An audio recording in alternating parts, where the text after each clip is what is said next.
Hola, un saludo a todos, mi nombre es Alex y hoy les traigo un nuevo vídeo sobre resistores o resistencia, haciendo en este caso referencia al componente en sí. Bueno, este es un componente que es muy básico en la electrónica, es muy usado, prácticamente en cualquier circuito vamos a encontrar al menos una resistencia y sirve para añadir resistencia, valga la redundancia, a un circuito, entendiendo la resistencia en este caso como oposición al paso de la corriente. El valor final, digamos, lo que conseguimos al final no es solo cambiar la resistencia del circuito en un punto, sino que eso va a derivar en otros efectos que veremos más adelante, pero que al final son ocasionados por el hecho de añadir resistencia a ese punto del circuito. El símbolo que se utiliza normalmente es este o este, cualquiera de los dos. Uno se usa más en Estados Unidos y otro en Europa y Japón, pero bueno, todo el mundo entiende cualquiera de los dos en un esquemático. Y las formas típicas de encontrar una resistencia pueden ser estas SMD de potencia y estas que son THC. Ahora las actuales, las más comunes actualmente son este tipo, que bueno, hay de muchos más tipos que de los que yo muestro aquí, pero que, vamos, estas son típicas. Luego la asociación de resistencias o resistores se puede hacer de dos formas. En serie, si las ponemos así, en serie, una detrás de otra, o en paralelo, si las ponemos una al lado de la otra. Es decir, que sus terminales estén compartidos. Todos sus terminales estén compartidos en un lado y todos sus terminales en el otro. Y aquí simplemente compartimos un terminal entre cada dos resistencias. En el caso de serie, pues se suman los valores y el valor final, es decir, entre este punto y este punto, es la suma de todos los valores intermedios. Y en el paralelo se hace la 1 partido, la inversa de cada uno de los valores de las resistencias que tenemos en paralelo. Y al final se vuelve a aplicar la inversa de todo el resultado. ¿Vale? Existen resistencias de valor variable y se denominan potenciómetros.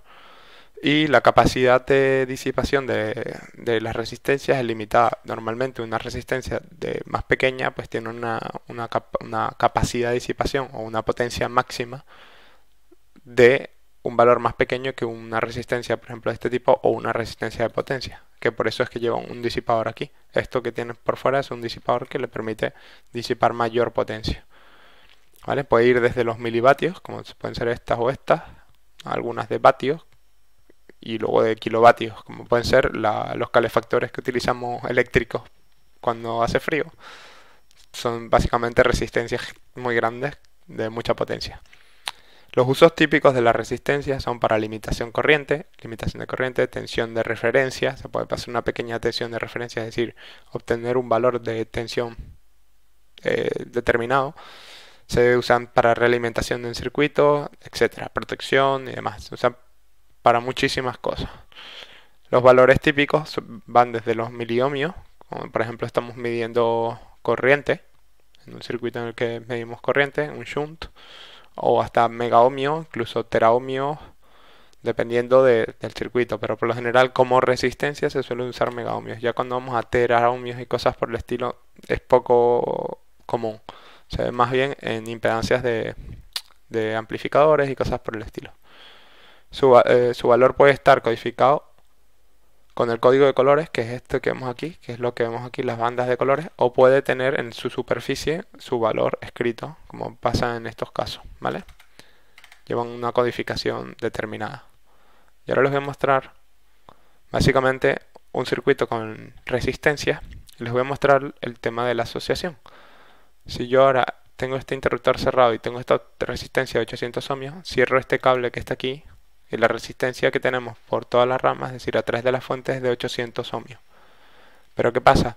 Si yo abro esta y cierro esta de aquí, esta de 200 por ejemplo, tenemos que la resistencia total entre este punto y este punto, es decir, la resistencia de la fuente es 800 más 200, que son 1000 o 1 kilo ohmio.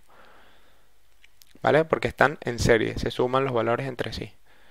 Si yo ahora cerrara esta, serían 800 más 600, es decir, 1400 ohmios. Sin embargo, si yo dejamos el cable y yo pusiera en paralelo estas dos resistencias que son exactamente iguales, el valor de resistencia que tenemos, digamos, entre este punto y este punto de nuevo, va a ser la mitad de las dos. ¿Por qué? Porque son iguales. Si no fueran iguales, habría que calcularlo con la fórmula que les he dicho. Pero si son iguales, el valor en este caso sería 400 ohmios. Si yo ahora pusiera en paralelo también la de 100 ohmios, tendría que la resistencia total vista por la fuente, es decir, desde este punto hasta este punto, es de 800 en paralelo con 800, que son 400, y esos 400 en paralelo con 100, que son 80. ¿Vale? Entonces, al final sería lo mismo que si yo pusiera una sola resistencia de 80 ohmios.